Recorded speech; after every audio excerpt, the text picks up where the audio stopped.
ಬೀದರ್ನ ಮಳೆಹಾನಿ ಪ್ರದೇಶಕ್ಕೆ DC visit ಅನ್ನು ಮಾಡಿದ್ದಾರೆ. ಹೌದು, ಸ್ಥಳ ಪರಿಶೀಲನೆಯಲ್ಲಿ ತೊಡಗಿಕೊಂಡಿದ್ದಾರೆ.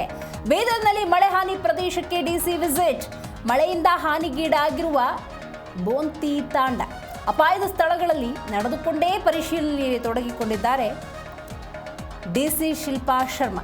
ಇವರ ಕಾರ್ಯಕ್ಕೆ ಜನಮೆಚ್ಚುಗೆ ಕೂಡ ವ್ಯಕ್ತವಾಗಿದೆ.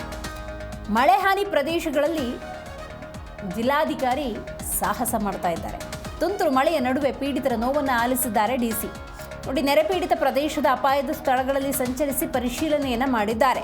ಬೀದರ್ ಡಿಸಿ ಶಿಲ್ಪಾ ಶರ್ಮಾ ಸ್ಥಳಗಳಿಗೆ ಭೇಟಿ ನೀಡುವಾಗ ಬಹಳಷ್ಟು ಕಷ್ಟವನ್ನು ಅನುಭವಿಸಿದ್ದಾರೆ. ನೀವು ನೋಡ್ತಾ ಇದ್ದೀರಿ ದೃಶ್ಯದಲ್ಲಿ, ನಡೆದುಕೊಂಡೇ ಡಿಸಿ ಇಲ್ಲಿ ಸ್ಥಳ ಪರಿಶೀಲನೆಯಲ್ಲಿ ತೊಡಗಿಕೊಂಡಿದ್ದಾರೆ. ಮಹಿಳಾ ಅಧಿಕಾರಿಯಾಗಿದ್ದಾರೆ ಡಿಸಿ ಶಿಲ್ಪಾ ಶರ್ಮಾ. ಪ್ರತಿ ಮಳೆ ಹಾನಿ ಪೀಡಿತ ಪ್ರದೇಶಗಳಿದ್ದಾವೆ ಅಲ್ಲೆಲ್ಲವೂ ಕೂಡ ವಿಸಿಟನ್ನು ಮಾಡಿದ್ದಾರೆ. ಜನರ ಸಮಸ್ಯೆಯನ್ನು ಆಲಿಸಿದ್ದಾರೆ. ಸೋಮವಾರ ಕೆರೆಕಟ್ಟೆ ವಡದ ಔರ ತಾಲೂಕಿನ ಬೋಂತಿ ತಾಂಡಾದಲ್ಲಿ ಪರಿಶೀಲನೆಯಲ್ಲಿ ತೊಡಗಿಕೊಂಡಿದ್ರು. ಕೆಸರಿನ ಗದ್ದೆ ಜೊತೆಗೆ ಜಮೀನೆಲ್ಲ ಒದ್ದೆಯಾಗಿ ಹೋಗ್ಬಿಟ್ಟಿದೆ. ಇನ್ನು ಕಲ್ಲು ಬಂಡೆಗಳು, ನೀರಿನ ರಭಸಕ್ಕೆ ಎಲ್ಲ ಕೂಡ ಕೊಚ್ಕೊಂಡು ಹೋಗಿದೆ. ಎಲ್ಲ ಸ್ಥಳಗಳಿಗೂ ಕೂಡ ಭೇಟಿ ಕೊಟ್ಟಿದ್ದಾರೆ. ತುಂತುರು ಮಳೆಯ ನಡುವೆ ಡಿಸಿ ಶಿಲ್ಪಾ ಶರ್ಮಾ ಅವರು ಸ್ಥಳ ಪರಿಶೀಲನೆಯಲ್ಲಿ ತೊಡಗಿಕೊಂಡಿದ್ದಾರೆ.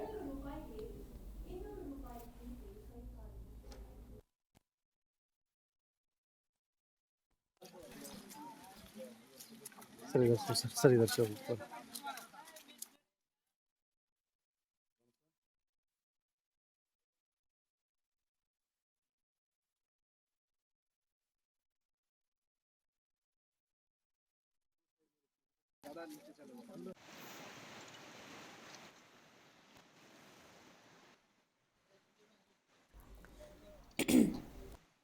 ನೋಡಿ, ಬೀದರ್ನಲ್ಲಿ ಮಳೆ ಹಾನಿ ಪ್ರದೇಶಕ್ಕೆ ಡಿಸಿ ವಿಸಿಟ್ ಮಾಡಿರುವಂತಹ ಅಷ್ಟೂ ದೃಶ್ಯಗಳನ್ನು ನೀವು ಗಮನಿಸ್ತಾ ಇದ್ದೀರಿ.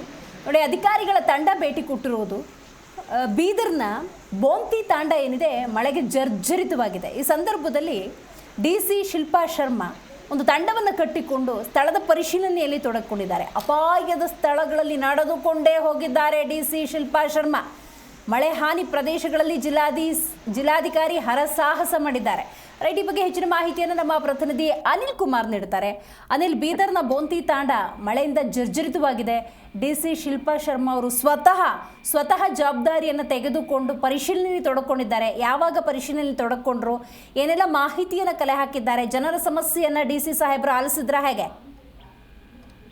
ದಿವ್ಯಾ, ಇದು ಏನು ಕಳೆದ ಮೊನ್ನೆ ತಡರಾತ್ರಿ ಸುರಿದಂತಹ ಧಾರಾಕಾರ ಮಳೆಗೆ ಬೀದರ್ ಜಿಲ್ಲೆಯ ಔರಾದ ತಾಲೂಕಿನ ದಾವ್ಕಾ ಅನ್ನುವಂತ ಹೋಬಳಿ ವಲಯ ವ್ಯಾಪ್ತಿಯಲ್ಲಿ ಸಿಕ್ಕಾಪಟ್ಟೆ ಮಳೆಯಾಗಿ ಜನಜೀವನ ಸಂಪೂರ್ಣವಾಗಿ ಅಸ್ತವ್ಯಸ್ತವಾಗಿತ್ತು. ಗಡಿ ಭಾಗದಲ್ಲಿ ಜನರಿಗೆ ಅನಾನುಕೂಲಗಳು ಜಾಸ್ತಿ ಆಗಿದ್ದು, ಕೆರೆ ಕಟ್ಟೆ ಒಡೆದು ರಸ್ತೆ ಸಂಪರ್ಕಗಳು ಕೂಡ ಸೇತುವೆ ಕೊಚ್ಕೊಂಡು ಇರ್ತಕ್ಕಂಥದ್ದು. ಆಮೇಲೆ ಜನರ ಸೋಯಾ ಏನು ಮುಂಗಾರು ಹಂಗಾಮಿನ ಬೆಳೆಗಳೆಲ್ಲವೂ ಕೂಡ ನೀರು ಪಾಲಾಗಿ ಜನರು ಕಂಗೆಟ್ಟು ಹೋಗಿ ಕಣ್ಣೀರಲ್ಲಿ ನೀರು ಸುರಿಸಂತ ಪರಿಸ್ಥಿತಿ ನಿರ್ಮಾಣ ಆದಂತಹ ಸಂದರ್ಭದಲ್ಲಿ ಎಚ್ಚೆತ್ತುಕೊಂಡಂತಹ ಬೀದರ್ನ ಮಹಿಳಾ ಜಿಲ್ಲಾಧಿಕಾರಿ ಡಿಸಿ ಅವರು ಬೆಳಗ್ಗಿಂದಲೂ ಕೂಡ ಸಂಜೆವರೆಗೆ ಪ್ರತಿಯೊಂದು ಸ್ಥಳಕ್ಕೆ ಭೇಟಿ ಕೊಟ್ಟು ಅವರು ಕೆಲಸ ಮಾಡಿದಂತಹ ಪರಿಗೆ ಜನರಿಂದ ಒಂದು ಪ್ರಶಂಸೆ ವ್ಯಕ್ತವಾಗ್ತಾ ಇರ್ತಕ್ಕಂಥದ್ದು.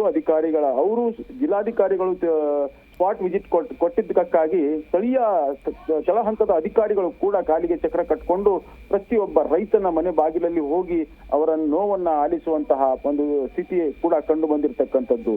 ನೆರೆ ಪರಿಹಾರ ಬರುತ್ತೋ ಬಿಡುತ್ತೋ ಅದು ಎರಡನೇ ವಿಷಯ. ಬಟ್ ಘಟನೆ ಆದಾಗ ಜನರಿಗೆ ಸ್ಪಂದನೆ ಮಾಡ್ತಾ ಇರ್ತಕ್ಕಂಥ ಏನು ಕ್ರಿಯೆ ಇದೆಯಲ್ಲ, ಅದು ಮಹಿಳಾ ಜಿಲ್ಲಾಧಿಕಾರಿ ಆಗಿದ್ದಂಥವ್ರು ಅವರು ಸ್ಪಾಟಿಗೆ ಬಂದು ಅಂತ ಕೆಸರುಗದ್ದೆಯಲ್ಲಿ ನಡ್ಕೊಂಡು ಎದ್ನೋ ಬಿದ್ನೋ ಮೈ ಎಲ್ಲ ಒದ್ದೆ ಮಾಡಿಕೊಂಡು ಈ ರೀತಿಯಾಗಿ ಒಬ್ಬ ಅಧಿಕಾರಿ ಕೆಲಸ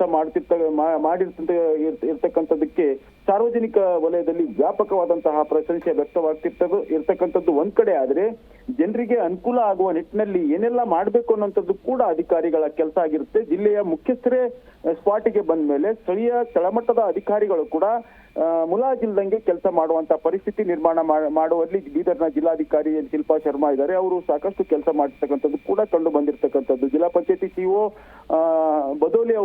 ಗಿರೀಶ್ ಬದೋಲೆ ಅವರು ಕೂಡ ಸ್ಪಾಟಿಗೆ ಬಂದಿರತಕ್ಕಂಥದ್ದು. ಆದ್ರೆ ಒಬ್ಬ ಮಹಿಳಾ ಅಧಿಕಾರಿಯಾಗಿ ಇಷ್ಟೊಂದು AC ರೂಮ್ ನಲ್ಲಿ ಕೂತು ಕೆಲಸ ಮಾಡಬೇಕಾದ್ರೂ ಡೈರೆಕ್ಷನ್ ಕೊಟ್ಟು ಕೆಲಸ ಮಾಡಬಹುದಿತ್ತು. ಆದ್ರೆ ಅವರು ಸ್ಪಾಟಿಗೆ ಹೋಗಿದ್ದು ನಿಜಕ್ಕೂ ಜನರ ಬೆಸುಗೆಗೆ ಆಗಿದ್ದಾರೆ ಅಂತ ಅನಿಲ್, ಈಗ ಡಿಸಿ ಶಿಲ್ಪಾ ಶರ್ಮಾ ಅವರ ಸ್ಪಾಟ್ ವಿಸಿಟ್ ಏನಿದೆ ಇತರ ಅಧಿಕಾರಿಗಳಿಗೂ ಮಾದರಿ. ಬಟ್ ಆ ದೃಶ್ಯ ದೃಶ್ಯಗಳನ್ನು ನೋಡ್ತಾ ಇದ್ರೆ ಬಹಳ ಚಿಂತಾಜನಕ ಸ್ಥಿತಿಯಲ್ಲಿದೆ. ಜನಸಾಮಾನ್ಯರು ಜೀವನ ನಡೆಸೋದು ಕೂಡ ಕಷ್ಟ ಆಗಿದೆ. ಈ ಹಿನ್ನೆಲೆಯಲ್ಲಿ ಸ್ಥಳಾಂತರ ಪ್ರಕ್ರಿಯೆ ಏನೋ ಅಥವಾ ಏನಾದರೂ ಸೂಚನೆಗಳನ್ನು DC ಶಿಲ್ಪಾ ಶರ್ಮಾ ಅವರು ನೀಡಿದ್ದಾರಾ? ಖಂಡಿತವಾಗಿಯೂ ಏನಾಗುತ್ತೆ, ಇದು ಒಣ ಬೇಸಾಯ ಪದ್ಧತಿಯಲ್ಲಿ ಬದುಕುವಂತಹ ಪರಿಸ್ಥಿತಿ ಈ ಭಾಗದಲ್ಲಿ ಇರ್ತಕ್ಕಂಥದ್ದು.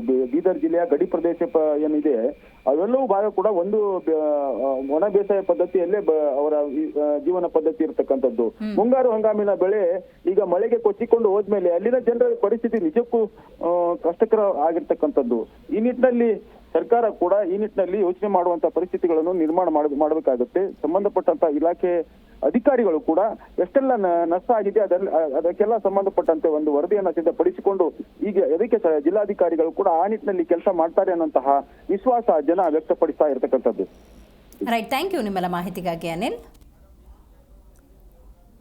ನೋಡಿ, ಬಹಳ ಮುಖ್ಯವಾಗಿ ನೀವು ಬೀದರ್ನ ಈ ದೃಶ್ಯಾವಳಿಯನ್ನು ಗಮನಿಸಬಹುದು. ಬೀದರ್ನ ಬೋಂತೀನ್ ತಾಂಡಾದ ಸದ್ಯದ ಪರಿಸ್ಥಿತಿ ನೋಡಿ ಹೇಗಿದೆ. ಯಾಕಂತ ಹೇಳಿದ್ರೆ ಬಹಳಷ್ಟು ಮಳೆಯ ಪರಿಣಾಮ ರಸ್ತೆ ಯಾವುದು, ಜಮೀನು ಯಾವುದು ಗೊತ್ತಾಗ್ತಾ ಇಲ್ಲ. ಅಂಥ ಒಂದು ಪರಿಸ್ಥಿತಿ ಬೀದರ್ನ ಈ ಬೋಂತಿ ತಾಂಡಾದಲ್ಲಿ ನಿರ್ಮಾಣವಾಗಿದೆ. ನೀವು ಗಮನಿಸ್ಬೋದು, ಇಲ್ಲಿ ಒಣ ಬೇಸಾಯ ಪದ್ಧತಿಯನ್ನು ಅನುಸರಿಸ್ತಾರೆ. ಆದರೆ ಈ ಮಟ್ಟಿಗಿನ ಮಳೆ ಇದು ನಿರೀಕ್ಷೆ ಕೂಡ ಮಾಡಿರೋದಿಲ್ಲ ನೋಡಿ.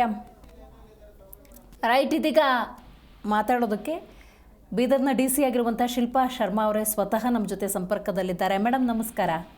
ನಮಸ್ಕಾರ. ಬೀದರ್ನ ಬೋಂತಿ ತಾಂಡದ ಪರಿಸ್ಥಿತಿ ಬಹಳಷ್ಟು ಕಷ್ಟ ಆಗಿದೆ. ಸ್ಥಳ ಪರಿಶೀಲನೆಯನ್ನು ನಡೆಸಿದ್ದೀರಿ. ಸೊ ಯಾವಾಗ ಸ್ಥಳ ಪರಿಶೀಲನೆ ಮಾಡಿದ್ರಿ? ಅಲ್ಲಿನ ಜನರ ಸಮಸ್ಯೆನ ಆಲಿಸಿದ್ರ? ಏನು ಹೇಳ್ತಾರೆ ಅಲ್ಲಿನ ಜನ? ಅಲ್ಲಿ ಅದೇ ನಿನ್ನೆ ನಾವೆಲ್ಲರೂ ಆಫೀಸರ್ಗಳು ಅಲ್ಲಿ ಟೀಮ್ ನಾವು ವಿಸಿಟ್ ಮಾಡಿದೀವಿ. ಸೊ ಬೋಂತಿ ತಾಂಡನಲ್ಲಿ ಒಂದು MI ಕೆರೆ ಬ್ರೀಚ್ ಆಗಿದೆ.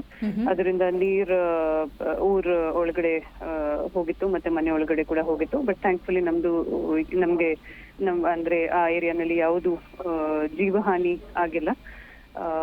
ಅದಾದ ನಂತರ ಅಲ್ಲಿ ಒಂದು ಬ್ರಿಡ್ಜ್ ಇದೆ, ಅದು ಪಾರ್ಷಿಯಲಿ ಡ್ಯಾಮೇಜ್ ಆಗಿದೆ. ಅದನ್ನು ರಿಸ್ಟೋರೇಷನ್ ಮಾಡಕ್ಕೆ ನಾವು ಇದು ಪ್ರಯತ್ನ ಮಾಡ್ತಾ ಇದೀವಿ. ಇವತ್ತು ಸಾಯಂಕಾಲ ಅಥವಾ ನಾಳೆ ಬೆಳಿಗ್ಗೆ ತನಕ ಖಂಡಿತ ಕನೆಕ್ಟಿವಿಟಿ ಕೂಡ ರಿಸ್ಟೋರ್ ಆಗುತ್ತೆ. ಆಮೇಲೆ ಬಾವಲ್ಗಾಂವ್ ನಲ್ಲಿ ಒಂದು MI ಟ್ಯಾಂಕ್ ಇದೆ, ಅದನ್ನು ಓವರ್ಫ್ಲೋ ಆಗ್ತಿತ್ತು. ಯಾಕಂದ್ರೆ ಇದು ನಾರ್ಮಲಿ ಈ ಸಮಯದಲ್ಲಿ ಜನರಲಿ 3 mm ರೈನ್ಫಾಲ್ ಬೀಳುತ್ತೆ ಏರಿಯಾನಲ್ಲಿ. ಆದ್ರೆ ನಿನ್ನೆ 198 mm ಗಿಂತ ಹೆಚ್ಚು ನೀರು ಬಿಡ್ತಿದೆ. ಅದ ಕಾರಣಕ್ಕೋಸ್ಕರ ಫ್ರೀ ಬೋರ್ಡ್ ಎಷ್ಟು ಅಲೌಡ್ ಇದೆ ಅದಕ್ಕಿಂತ ಸ್ವಲ್ಪ ಜಾಸ್ತಿ ಹೆಚ್ಚಿಗೆ ನೀರು ಓವರ್ಫ್ಲೋ ಆಗ್ತಿತ್ತು. ಸೊ ಅಲ್ಲಿ ಲೋ ಲೈಂಗ್ ಏರಿಯಾನಲ್ಲಿ ಎಷ್ಟು ಜನ ಇದ್ದಾರೆ ಅವೆಲ್ಲರಿಗೂ ನಾವು ವಿನಂತಿ ಮಾಡಿದ್ದೀವಿ. ಪಕ್ಕದಲ್ಲಿ ಏರಿಯಾನಲ್ಲಿ ನಾವು ಸ್ಕೂಲ್ಗಳಲ್ಲಿ ಕಾಳಜಿ ಕೇಂದ್ರ ಓಪನ್ ಮಾಡ್ತೀವಿ, ಸ್ವಲ್ಪ ಹೈ ಲೆವೆಲ್ ನಲ್ಲಿ. ಸೊ ಅಲ್ಲೇ ಶಿಫ್ಟ್ ಆಗ್ತಾರೆ ಜನ. ಸ್ವಲ್ಪ ಅನ್ವಿಲ್ಲಿಂಗ್ ಇದ್ದಾರೆ, ಆದ್ರೆ ಅವರಿಗೂ ಈ ಮುಖಾಂತರ ಕೂಡ ನಾನು ಮತ್ತೆ ಮನವಿ ಮಾಡುತ್ತೇನೆ. ಎಲ್ಲಿ ಸ್ವಲ್ಪ ನೀರು ಓವರ್ಫ್ಲೋ ಆಗ್ತಾ ಇದೆ ಮತ್ತೆ ಡ್ಯಾಮೇಜ್ ಆಗೋದು ಚಾನ್ಸಸ್ ಇದೆ. ಸ್ವಲ್ಪ ಪಕ್ಕದಲ್ಲಿ ತಾಲೂಕಾ ಆಡಳಿತ ಎಲ್ಲಿ ನಿಮ್ಗೆ ಶಿಫ್ಟ್ ಮಾಡ್ತಾರೆ ಅಲ್ಲಿ ದಯವಿಟ್ಟು ಹೋಗಿ ಶಿಫ್ಟ್ ಆಗ್ಬಿಡಿ. ಆಮೇಲೆ ನಂದಿ ಬಿಜಲ್ಗಾಂವ್ ನಲ್ಲಿ ಒಂದು ಬ್ರಿಡ್ಜ್ ಫುಲ್ ಇದು ಕಟ್ ಆಗಿತ್ತು, ಕನೆಕ್ಟಿವಿಟಿ ಕಟ್ ಆಗಿತ್ತು. ಸೊ ಅಲ್ಲಿ ಕೂಡ ರಿಸ್ಟೋರ್ ಮಾಡ್ತಾ ಇದೀವಿ. ಅಗೇನ್ ಸಾಯಂಕಾಲ ಅಥವಾ ನಾಳೆ ಬೆಳಗ್ಗೆ ತನಕ we will try to restore that connectivity. ಹೌದು ಮೇಡಮ್. ಈಗ ಓಕೆ, ಗಾಟ್ ಇಟ್ ಮೇಡಮ್. ಈಗ ಒಬ್ಬ ಮಹಿಳಾ ಅಧಿಕಾರಿಯಾಗಿ ಇಷ್ಟು ಮಳೆ ಇದ್ರೂ ಕೂಡ ಪರ್ಸನಲ್ ರಿಸ್ಕ್ ತಗೊಂಡು ನೀವು ಸ್ಪಾಟ್ ವಿಸಿಟ್ ಮಾಡಿದ್ದೀರಿ.